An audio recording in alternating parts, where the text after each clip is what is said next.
देव नगरपालिका संचालित गौशाला कोगला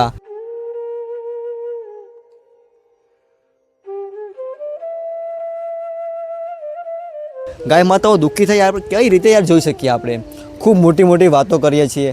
તમે યાર ગૌશાળા સંચાલિત કરો છો, તમે ગૌશાળામાં એક આટો મારો છો કે નહીં, સૌથી મોટો સવાલ છે।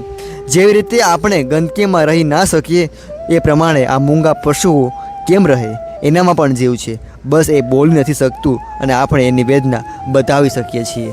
અમારા દીવ નગરપાલિકા અને દીવ પ્રશાસનને કહેવું છે કે તમારો આત્મા જાગતો હોય, મૂંગા પશુઓ પ્રત્યે તમારી લાગણી હોય, તમારી ભાવના હોય, તમારામાં દયા હોય, પ્રેમ હોય મૂંગા પશુઓ પ્રત્યે, તો તમે જાગો। અને અહીંયા તમારા નગરપાલિકા સંચાલિત જે ગૌશાળા છે એની અંદર ખૂબ ગંદકી છે, ગાય માતાઓ બોલી શકતી નથી, પરંતુ આપ તો માનવ જાત છો યાર, સમજો તમે કંઈક।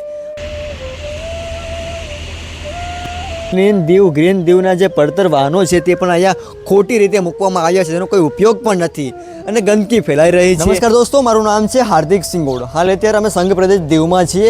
દીવનો ઘોઘલા વિસ્તાર છે ને, ઘોઘલા વિસ્તારમાં નગરપાલિકા સંચાલિત એક ગૌશાળા આવેલી છે, ત્યાં અત્યારે અમે પહોંચ્યા છીએ। દોસ્તો ગૌશાળાના મેઇન ગેટ ઉપર છીએ અને જોઈ રહ્યા છો કે લખેલું છે દીવ નગરપાલિકા સંચાલિત ગૌશાળા કોગલા કોગલા cattle pound manage by Diu municipal council.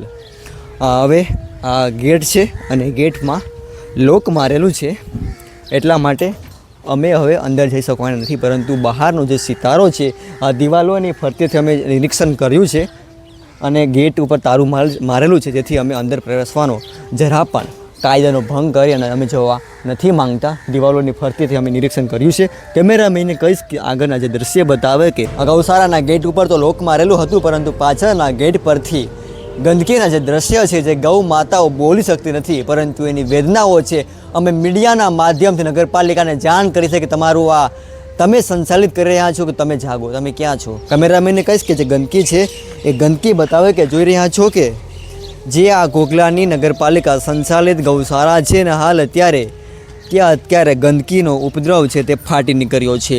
મચ્છરો છે તે પણ મોટી સંખ્યામાં છે અને જે સરકારી વાહન હોય છે નગરપાલિકાના, જેમાં લખેલું હોય છે કે clean Diu green Diu municipal councillor Diu, તો ક્યાં છે નગરપાલિકાના પ્રમુખને કહીએ છીએ, નગરપાલિકાના કાઉન્સિલરોને કહીએ છીએ કે તમે આ ગૌશાળાનું હેન્ડલિંગ કરી રહ્યા છો તો આ ગંદકી સાફ કરાવો, એ તમારા સરકારી વાહનો છે તે પડતરમાં પડ્યા છે, એનો કંઈક નિકાલ કરો। જ્યાં દોસ્તો આ જે જગ્યા તમે જોઈ રહ્યા છો, આ જગ્યા ઉપર વરસાદનું પાણી ભરાય છે અને સાથે સાથે બાજુમાં આવેલ સરકારી મકાનોનું ગટરનું પાણી પણ ત્યાં નીકળે છે। ખૂબ દુઃખની વાત છે, ગટર પણ તૂટેલી હાલતમાં જોવા મળી રહી છે।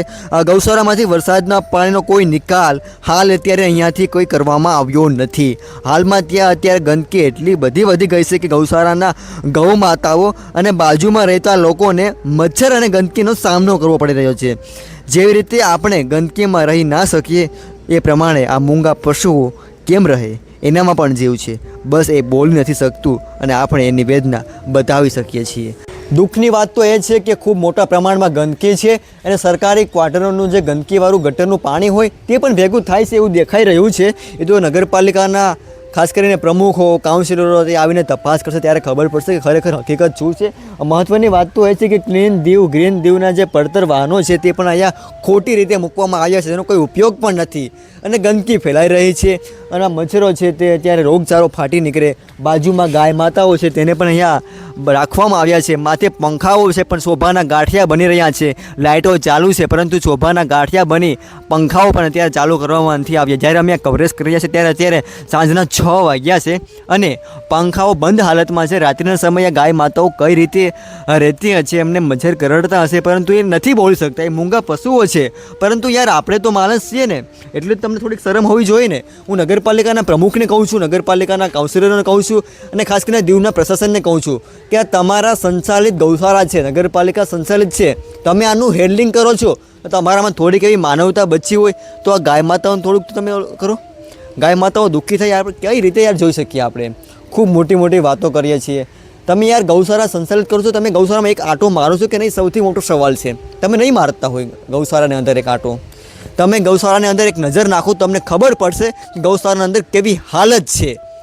તમારા પડતર વાહનો અહીંયા પડતર છે અમારે દીવ નગરપાલિકા અને દીવ પ્રશાસનને કહેવું છે કે તમારો આત્મા જાગતો હોય, મૂંગા પશુઓ પ્રત્યે તમારી લાગણી હોય, તમારી ભાવના હોય, તમારામાં દયા હોય, પ્રેમ હોય મૂંગા પશુઓ પ્રત્યે, તો તમે જાગો. અને અહીંયા તમારા નગરપાલિકા સંચાલિત જે ગૌશાળા છે એની અંદર ખૂબ ગંદકી છે, ગાય માતાઓ બોલી શકતી નથી, પરંતુ આપ તો માનવજાત છો યાર, સમજો તમે કંઈક. નગરપાલિકા સંચાલિત ગૌશાળાઓ ચાલુ કરી રહ્યા છે, પરંતુ હેન્ડલિંગ કરવાનું યાર તમારું કામ જ નથી. આવો અને જુઓ, કાઉન્સિલરોને કહું છું, નગરપાલિકાના પ્રમુખને કહું છું, દીવના પ્રશાસનને કહું છું કે તમે અહીંયા આવીને જુઓ.